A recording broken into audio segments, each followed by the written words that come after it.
Comme le dit l'adage, il n'est jamais trop tard pour bien faire. Le Sénégal ne mérite pas ça, l'Afrique encore moins. Chaque Sénégalais tué lors de ces manifestations sanglantes est une véritable perte pour l'Afrique. Ce qui se passe aujourd'hui au Sénégal était loin d'être prévisible, tellement l'arrivée de Macky Sall avait suscité de l'espoir et de l'optimisme.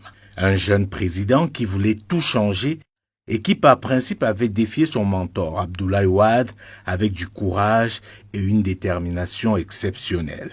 Nous avons vécu plusieurs choses en même temps. D'abord la résistance populaire face à l'inacceptable, face à la volonté de museler le peuple. Le peuple est sorti pour montrer que la souveraineté lui appartient. Une fois aux affaires, le rêve était permis, notamment au regard de ses premières déclarations. Si je suis élu pour 7 ans, je m'engage à n'exercer qu'un mandat de 5 ans.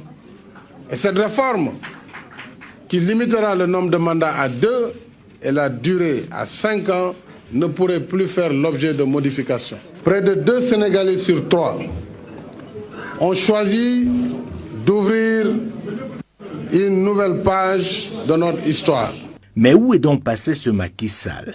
Que lui est-il arrivé? Comme il est communément admis, le pouvoir absolu corrompt absolument. Et on serait tenté de penser qu'il existe un mauvais génie dont la mission est de transformer certains dirigeants africains dès qu'ils arrivent au pouvoir, en les rendant totalement amnésiques et hostiles au changement. Le procès d'intention qui est fait à Macky Sall sur son désir de briguer un 3e mandat est totalement compréhensible. Mais sa décision d'entretenir le flou sur cette situation est inadmissible, surtout en ce moment de forte tension. L'Afrique n'a plus besoin d'hommes providentiels, mais de grands hommes.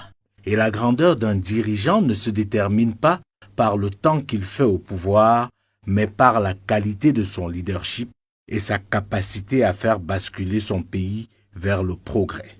Nelson Mandela aurait pu décider de se faire roi en Afrique du Sud. Mais au final, il n'a fait qu'un seul mandat comme président de ce pays, au grand désarroi de ses partisans qui voulaient le voir empiler.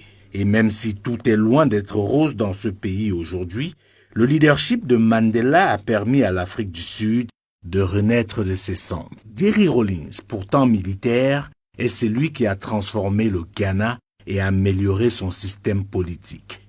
Que dire alors de Seretse Khama, le tout premier président du Botswana, qui a fait de son pays, grâce à la vision qu'il avait, une véritable référence mondiale aujourd'hui.